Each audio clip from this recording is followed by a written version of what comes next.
we are not your grandmothers and grandfathers in ACP. And I know some chapters that's what I think of.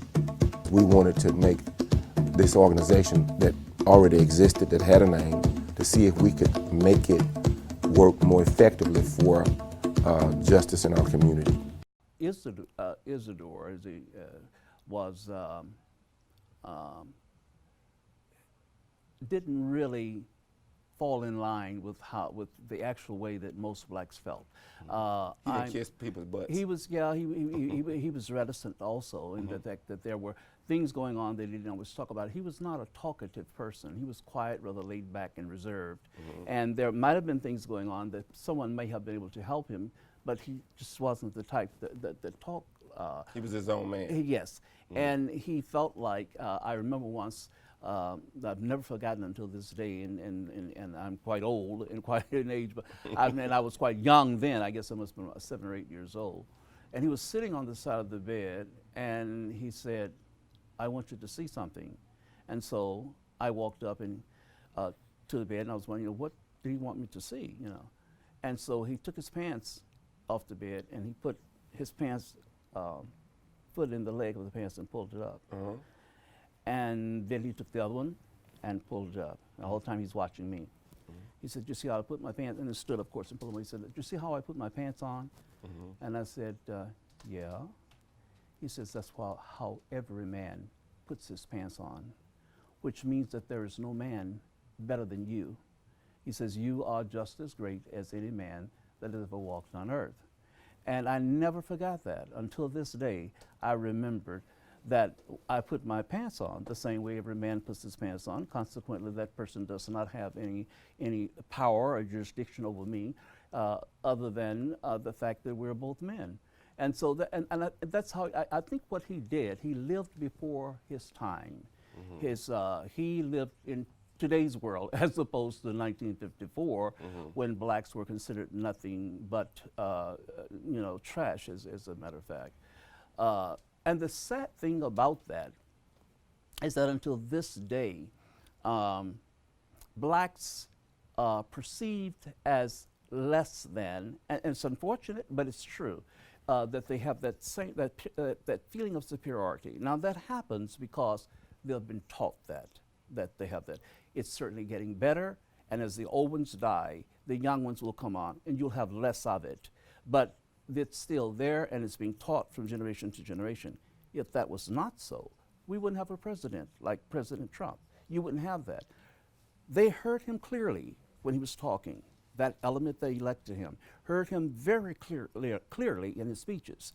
And those of us who are cognizant of that kind of language also knew what he was talking about.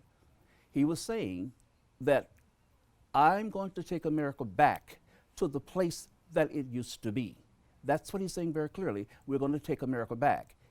How do you take a country back from where it is with the progress that we've made so far? It means taking you back to before that happened, before we became this society of people who are considered integrated in a sense, because you have integrated communities and you had a black president and all of that. Therefore, this world as we know it is different now.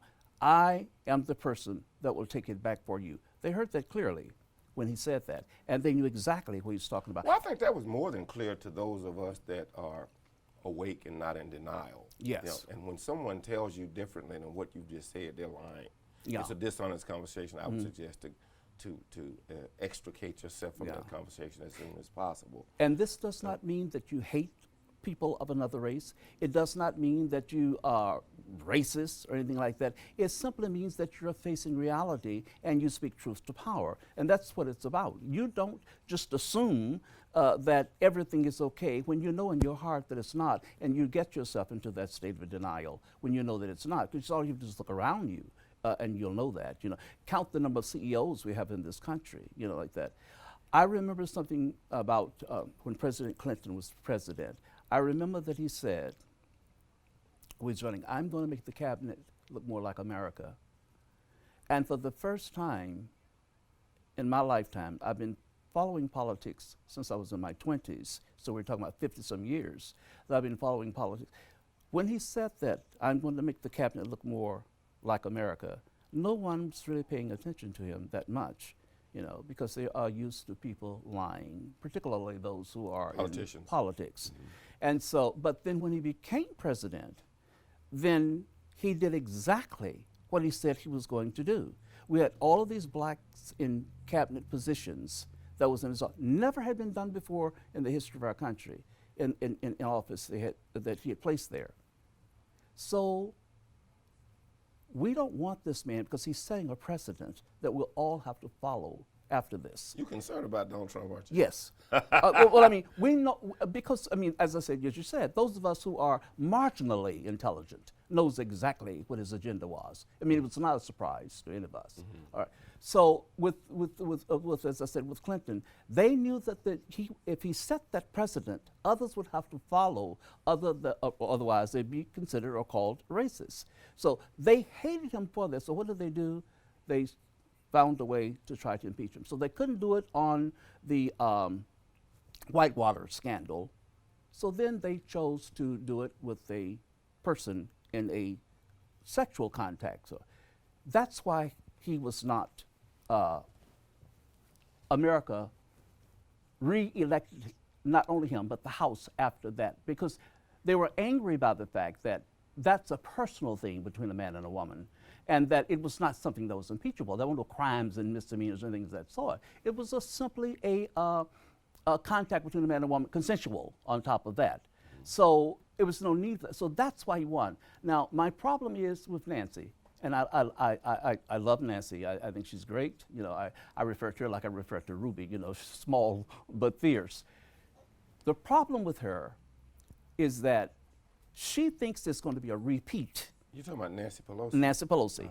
That it's going to be a repeat of the Clinton years. It's not going to be a repeat of the Clinton years because it's a whole different agenda here, completely. I agree. First of all, you had Russia involved in order to win the election for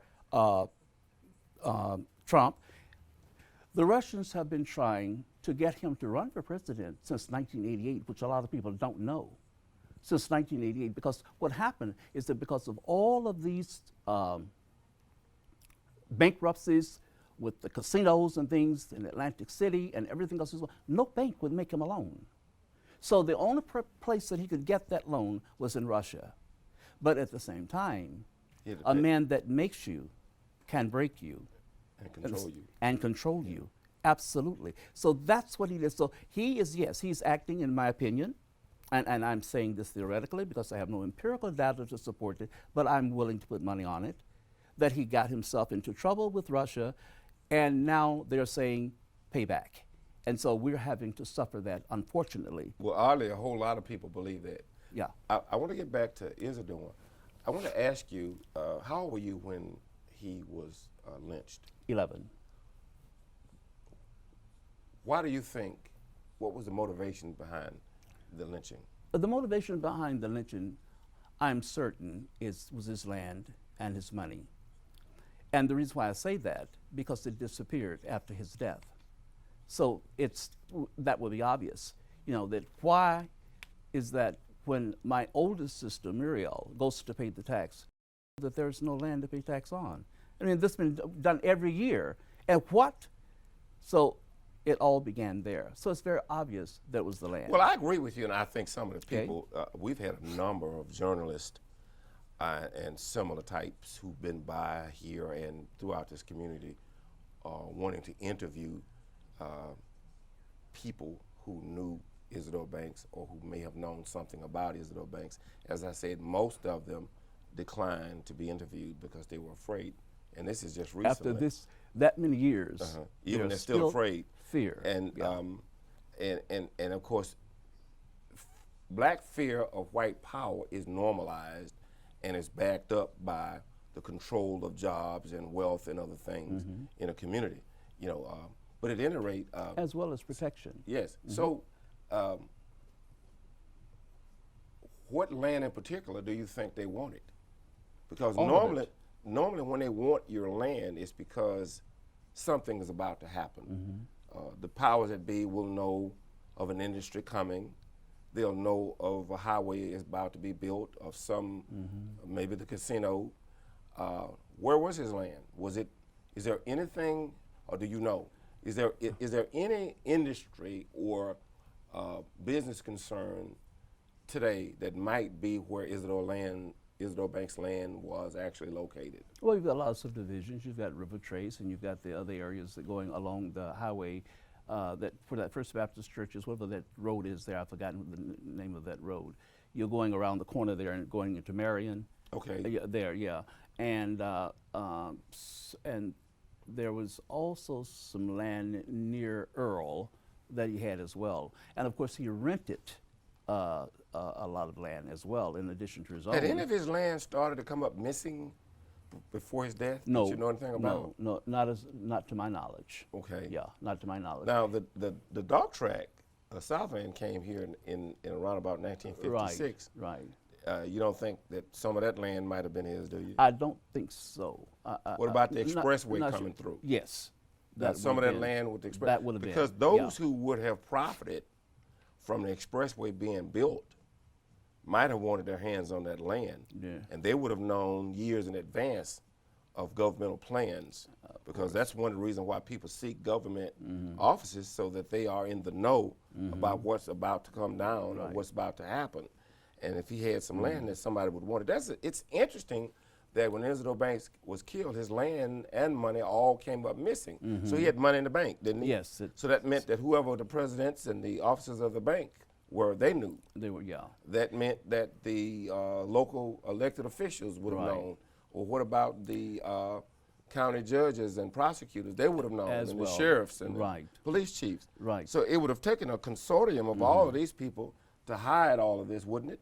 Of course it would. But there's always a saying that they don't go against the grain. Unlike black people who will sell each other out, they're not likely to do that. And since we're talking about race, religion, and politics, it's kind of like all, integrated in this sense, is that it doesn't really matter who represents you, as long as they are representing the constituency that voted them in, or who wanted or that particular person to run for that particular office.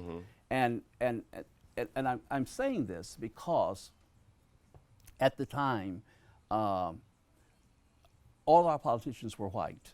And there was no representation for blacks in this area as far as a politician was concerned. Oh, it was probably the 70s before any of that Yes, happened. before that even happened. So their interest was not in what Isadore had or what he did not have. They could care less. But those who were interested, they made sure that laws and things like that were passed so that they would have access. Well, that's why city councils zone certain areas. Yes. Because oftentimes somebody will know that something valuable is going to happen in the next couple of years, so they start to pass laws and things for that. Yeah. Well, that's common, and that happens everywhere. Yes.